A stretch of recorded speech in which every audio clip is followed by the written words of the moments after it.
Los hallazgos en el electro suelen comprometer de forma simétrica y bilateral a ambos hemisferios cerebrales. Obviamente, ¿no? Si son crisis de inicio generalizado, lo que se espera es que el trazado muestre una alteración a nivel de toda la corteza cerebral. No es difícil, ¿no? El estado interictal. ¿Qué es el estado interictal? Ictal es la crisis, es la convulsión. Entonces, los pacientes que no están en una convulsión son normales, pues no tienen nada, ningún déficit neurológico, ¿ya? No hay hallazgos en neuroimágenes y más bien el electroencefalograma durante la crisis suele tener ya hallazgos típicos, característicos, como son la presencia de puntas o polipuntas, pero también es muy frecuente que haya la punta onda, punta onda, punta onda. Ese es un hallazgo clásico de las crisis de ausencia, por ejemplo, y las polipuntas o puntas son más hallazgos de las crisis mioclónicas y tónico-clónicas generalizadas, ¿ya? ¿Qué síndromes clínicos tenemos aquí? Tenemos a la epilepsia mioclónica juvenil, a la epilepsia de ausencia de la infancia, a la epilepsia de ausencia juvenil y a la epilepsia con solo crisis tónico-clónicas generalizadas. ¿Ya? Entonces, de estos cuatro, vamos a tocar, digamos que un poco más los dos primeros, porque son síndromes clásicos. La epilepsia mioclónica juvenil es un tipo de epilepsia descrita hace muchos años por Erping, pero cuya mayor unificación de criterios fue dada por Jans, ¿no? Ya más recientemente.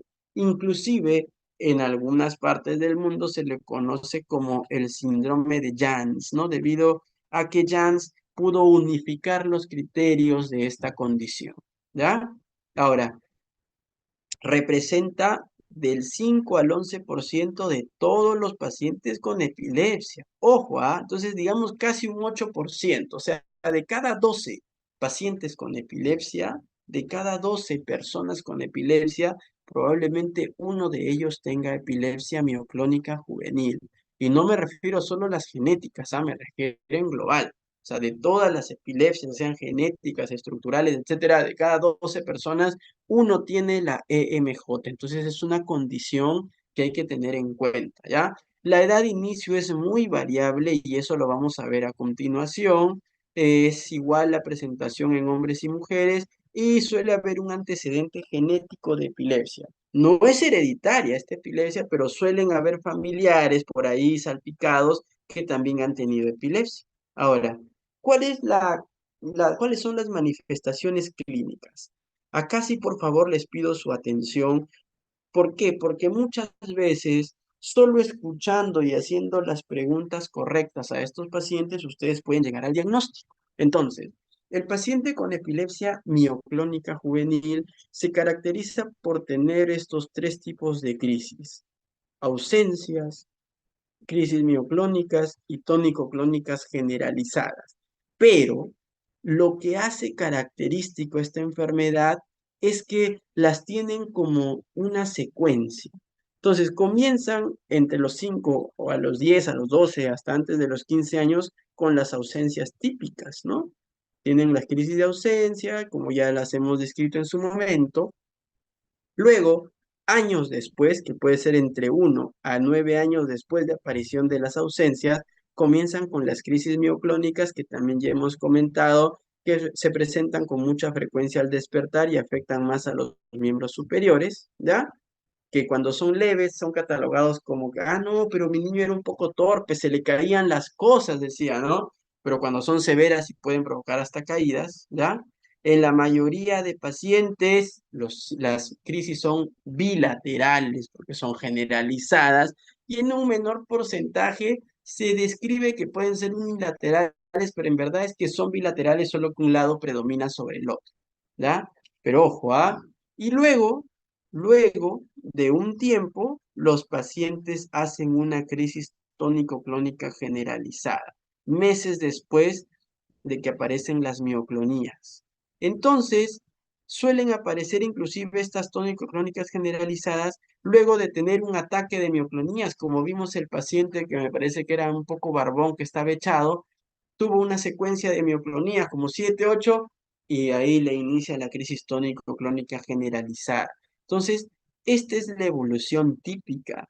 Y los padres no llevan a sus hijos cuando tienen ausencias o lo hace un menor porcentaje, no llevan a sus hijos cuando tienen las mioclónicas o lo hace un menor porcentaje, sino que es recién la crisis tónico-clónica generalizada la que hace que los pacientes, los padres lleven a sus hijos al consultorio.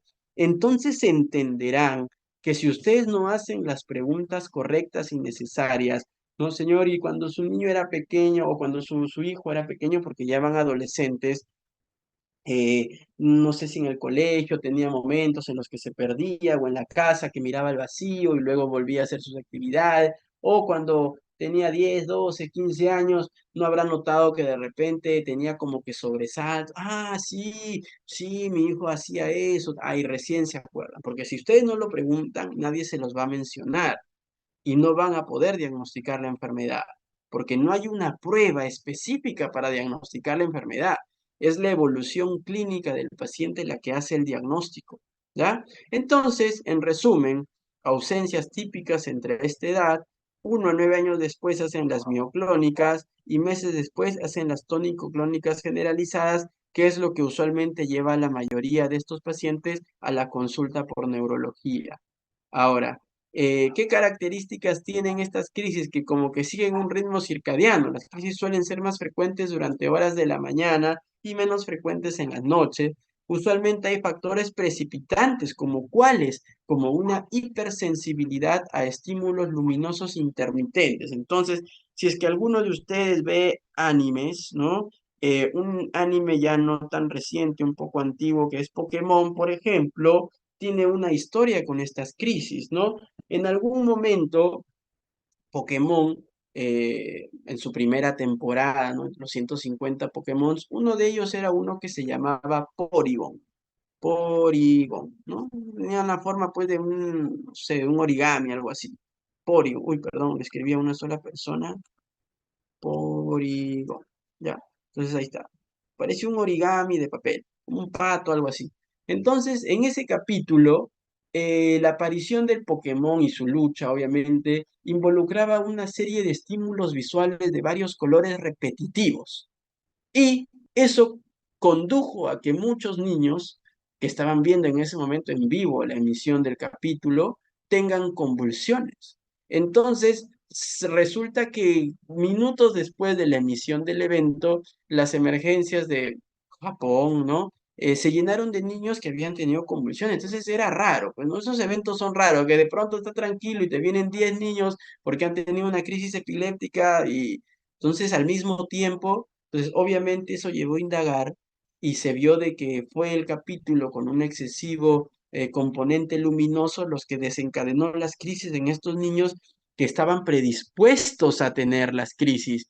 Muchos de ellos nunca habían tenido una crisis en su vida, pero fue el capítulo el que los hizo tener la crisis, ¿no? Entonces, obviamente el capítulo se retiró del aire, es más, no se puede encontrar en internet el capítulo completo, solamente hay partecitas, ¿no? De gente que la sube siempre de forma ahí oscura, oculta, por así decirlo, pero también lo mismo ocurre en las discotecas, ¿no? Hay gente que tiene una crisis en la discoteca, especialmente cuando se prende o se apaga esta famosa cortadora o hay un dispositivo que hace pues que la luz se oscurezca y se aclare rápidamente, ¿no? Un montón de gente ahí convulsiona, ¿no? Porque justamente son estímulos luminosos que son uno de los principales factores predisponentes para la aparición de este tipo de crisis en esta. Ahí está, ¿no? Alguien ha subido a Polygon ahí, ¿no? Perfecto, ¿no? Muy bien. Ahora, ¿qué otros factores precipitantes acá? Por ejemplo, la ingesta de alcohol, de grandes cantidades de alcohol, o también, por ejemplo, las pocas horas de sueño, ¿ya? Doctor, o sea, que el no dormir produce epilepsia. No, no he dicho eso.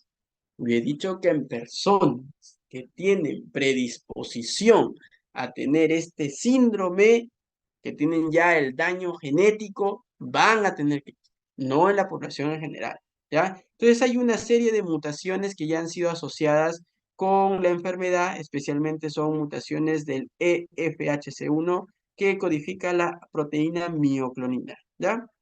Ahora, ¿qué vamos a encontrar en el electro? Depende, pues, ¿no? Si el paciente no tiene crisis, vamos a tener descargas pequeñas, cortas, en regiones frontocentrales, ¿no? Pero durante la crisis, sí, pues vamos a tener polipuntas, un montón de cosas, como vamos a ver ahora en la imagen, ¿no? Entonces, miren, este es un paciente de 19 años de edad con epilepsia mioclónica juvenil durante la hiperventilación, pero que no tiene crisis, miren, no tiene crisis, o sea, hiperventila todo.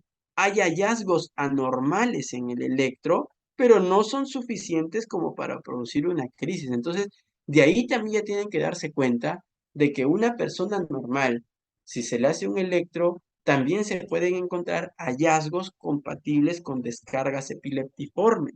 Porque uno pensará, doctor, pero ¿de qué vale que yo pido un electro? Y si no hace la crisis durante el electro, no importa, pues. Porque no necesariamente las descargas siempre van a aparecer durante la convulsión. Obviamente, más bien, eso es un hecho. Lo que tú buscas son hallazgos en el electro que te digan que ese paciente tiene una actividad eléctrica anormal, ¿ya? Entonces, no se olviden de eso.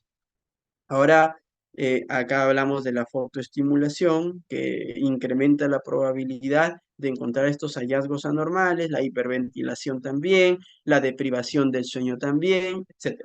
Ahora, en cambio, este es un electroictal, o sea, aquí sí el paciente está en crisis, donde lo que se observa es un patrón de polipuntas, ¿no? Polipuntas, hay un montón de puntas, como una sierra, ¿no?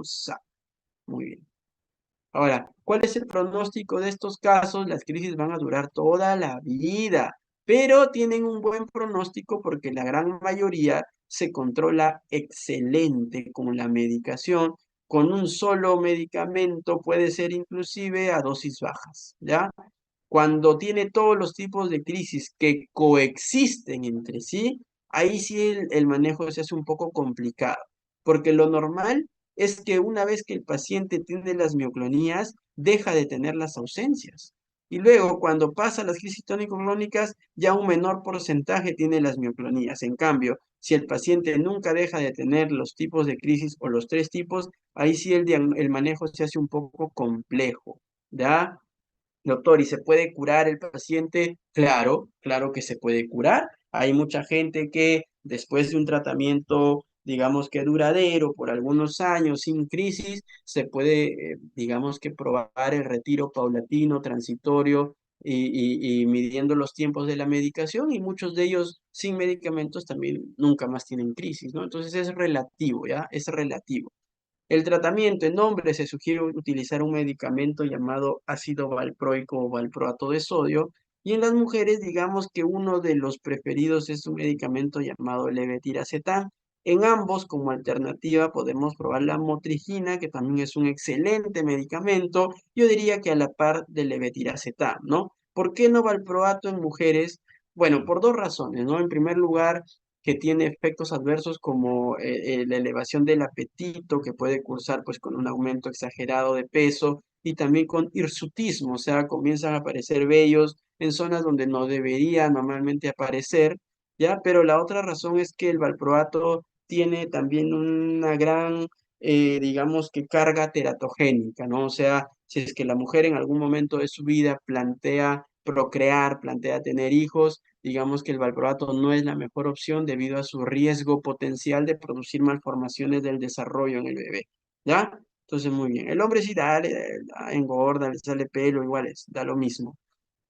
Y no hay que dar fenitoína, no hay que dar carbamazepina, no hay que dar oxcarbazepina y otros medicamentos que puedan exacerbar las crisis mioclónicas. Tú le das alguno de estos, le vas a calmar las crisis tónico-clónicas generalizadas, pero vas a exacerbar las crisis mioclónicas, no se olvide. Ahora hablemos de la docencia de la infancia. Ya la de la ausencia de la infancia usualmente tiene su inicio entre los 4 y los 10 años, la mayoría entre los 5 a los 7 años, ¿ya? No, al ser patologías subdiagnosticadas, en realidad no hay datos de prevalencia o de incidencia claros, ¿ya? Pero lo que sí se puede saber es que de este grupo de epilepsias genéticas representa alrededor de la cuarta parte. Ojo, ¿ah? que no es una cifra menor, no es una cifra menor. Entonces, digamos que junto con la epilepsia mioclónica juvenil, también de cada 12 o 13 pacientes con epilepsia, por ahí uno de ellos podría haber tenido una epilepsia de ausencia de la infancia, ¿ya? Representa el 12% de todas las epilepsias de inicio en la infancia, porque bueno, hay un montón, ¿ya? Y acá sí hay una marcada predisposición genética, o sea, usualmente o papá o mamá o abuelos o tíos ha tenido algún tipo de síndrome epiléptico genético, ¿ya? Es más frecuente en mujeres. La clínica se va a caracterizar por la presencia, obviamente, como su nombre lo dice, de crisis de ausencia que pueden presentarse hasta 10 veces al día o inclusive más, que son caracterizadas, como ya hemos visto en el video, por un inicio abrupto y de corta duración de una pérdida parcial o total de la relación con el medio que lo rodea. Suele durar entre 4 a 30 segundos, 16 segundos en promedio, y pueden haber a veces como que un cierre ocular o un movimiento del párpado, pero que suele ser leve, ¿ya? No, no es algo significativo. Ahora, ¿qué es lo malo? Lo malo es que hasta más o menos un 40-45% de estos casos puede tener también una crisis tónico-clónica generalizada, ¿ya? Entonces, es ahí donde sí asusta un poco a los familiares, al papá, a la mamá, ¿no? Entonces, ustedes tienen que reconocer las crisis acá, pues, antes que haga crisis tónico-clónicas generalizadas, ¿ya? Y como todas estas crisis genéticas, recuerden, hay un ritmo circadiano en el cual predispone a los pacientes a tener mayor cantidad de crisis durante las horas de la mañana, después del despertar, ¿ya? Ahora, son una serie de genes ya, o de mutaciones, mejor dicho, de los genes que han sido asociados a la epilepsia de ausencia de la infancia. En realidad son un montón y algunos de ellos inclusive comparten también la producción de una epilepsia mioclónica juvenil, etcétera, ¿ya? Y básicamente, como ustedes se pueden dar cuenta, son genes que van a codificar proteínas que tienen que ver con los receptores de los neurotransmisores como el GABA o los receptores de calcio voltaje dependientes. Entonces son casi se pueden considerar como canaliculopatías genéticas, ¿ya? O sea, son enfermedades genéticas que alteran la normal producción de una proteína transmembrana que funciona como un canal iónico, ¿ya? Muy bien. Ahora, el electroencefalograma de estos pacientes típicamente muestra la presencia de las puntas o polipunta onda, punta onda, que tiene un tiempo promedio entre 3 ciclos por segundo. Este es el hallazgo típico de los pacientes con epilepsia, docencia de la infancia, durante la crisis. Durante la crisis, durante la crisis, ¿ya? Ahora, ¿cómo se hace el tratamiento? El tratamiento también se basa en el uso de ácido valproico. La verdad es que el ácido valproico es el mejor medicamento para esta condición, ¿ya? Que controla la crisis, yo diría hasta un 90-95% de los casos y la controla muy bien a bajas dosis. Los niños hacen su vida normal, ¿ya? Y en algunos casos pueden utilizar etosuximida, aunque la verdad es que es un medicamento bastante escaso en el Perú.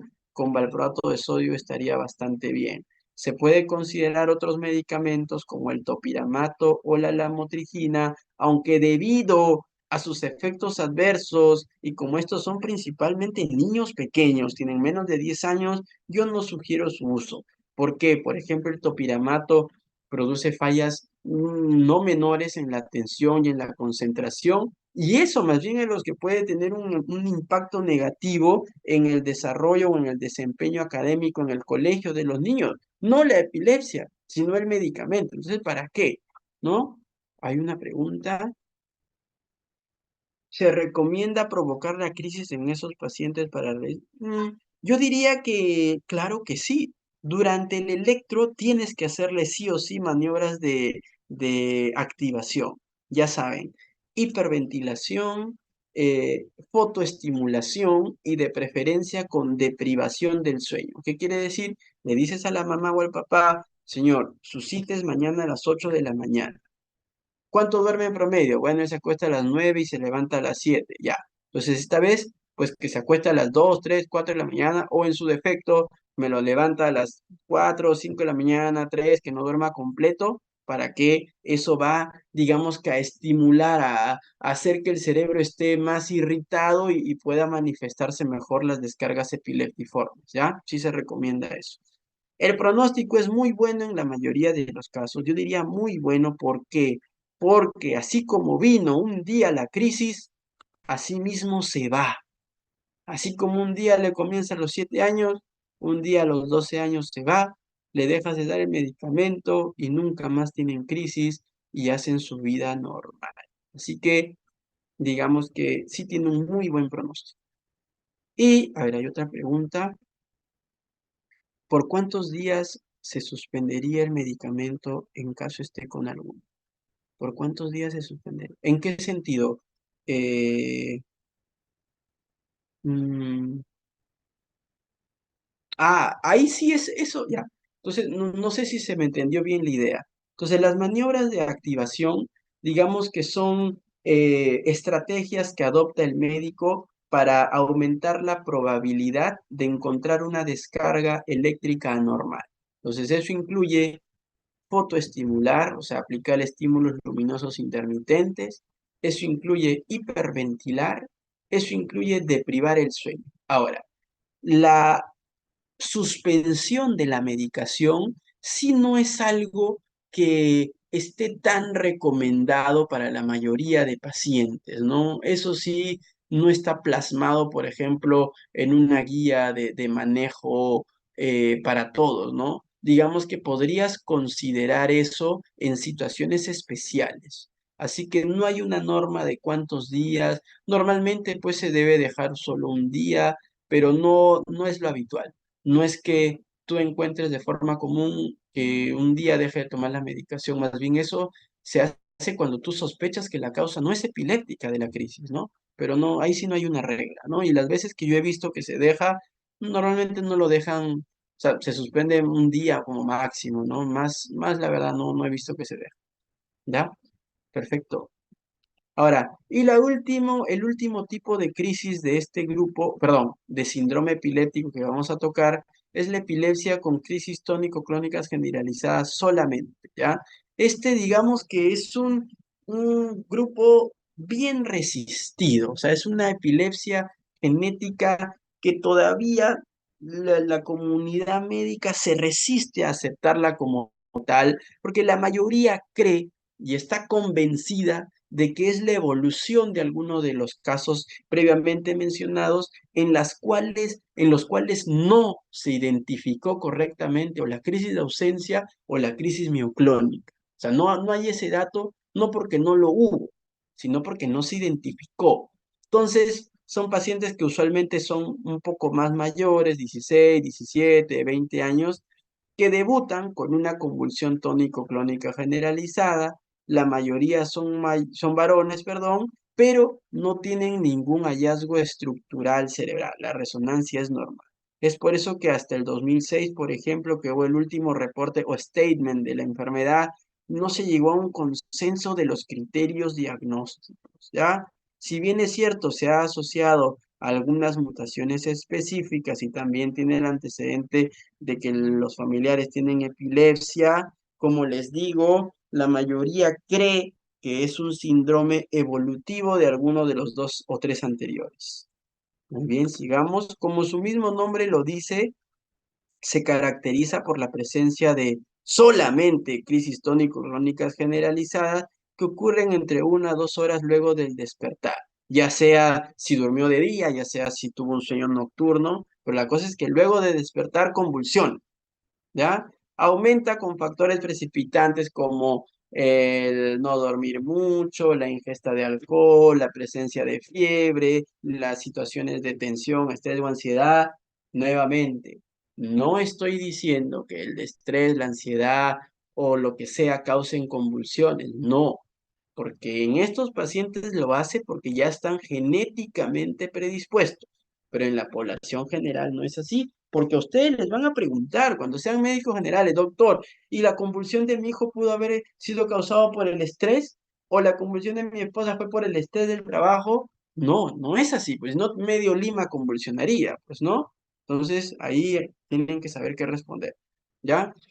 Y miren, no hay consenso si las ausencias o micronías están incluidas aquí. Por el nombre de la enfermedad no deberían estar incluidas, pero ya saben que hay un overlapping entre estos síndromes, ¿ya? Y en el eje que vamos a encontrar, pues hallazgos típicos de polipunta o puntas ondas, ¿no? Que son característicos de estas epilepsias genéticas. Por ejemplo, aquí tienen, ¿no? Un hombre de 19 años con dos crisis tónico-clónicas generalizadas, a los 14 una y a los 18 otra al despertar, ¿no? Y obviamente que este debe ser el electroencefalograma interictal, sí, porque no hay manifestaciones clínicas, ¿no? Inclusive se le hizo deprivación del sueño y ven pues la presencia de puntas, polipuntas seguidas de ondas, ¿no? Vamos a ampliarlo.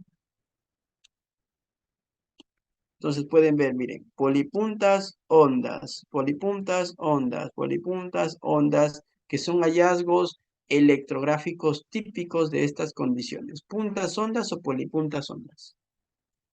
Ahora, el pronóstico es bueno, el pronóstico es bueno. La mayoría de pacientes controlan bien las crisis con el tratamiento, ¿ya? Y obviamente también puede haber inclusive una tasa de curación. Puede haber una tasa de curación. Y eso es todo lo que yo les quería comentar el día de hoy. Vamos a responder las preguntas, obviamente, aquí. A ver, vamos a ver. En la fase tónica de una crisis generalizada, tónico-clónica, ¿todos los pacientes podrían presentar cianosis o midriasis? No, pues en medicina nunca aplica el todo, ni el nada, ni el siempre, ¿no? Esas son justamente las claves que tienes que marcar. ¿Puede haber cianosis? Sí. ¿Por qué hay cianosis? Hay cianosis porque en la fase tónica hay una parálisis de toda la musculatura, incluyendo la musculatura respiratoria, pero no es en todos, no en todos hay cianosis. Por ejemplo, el grito ictal también es por una parálisis o una contractura brusca de los músculos laringofaringeos, pero no todos tienen un grito ictal, no todos se muerden la lengua, no todos se defecan, no todos se orinan, entonces digamos que son hallazgos, sí, de parte en la mayoría de los pacientes, pero no es que sea una regla. No, midriasis, digamos que más que midriasis, lo que sí se ve es que hay una pobre respuesta pupilar al estímulo luminoso. Eso sí se ve. Ya es bastante frecuente. Muy bien. ¿Alguna otra pregunta, duda, aporte, comentario? Muy buena pregunta, Junior. Gracias.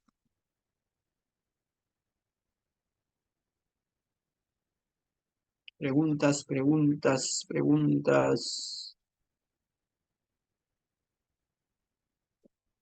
Muy bien. Si no hay preguntas, entonces ya con esto terminamos el día de hoy. Hasta esta clase va a venir en el examen teórico, ¿ya? La clase de encefalopatías epilépticas pasa hacia la siguiente unidad, pero es una clase corta en realidad.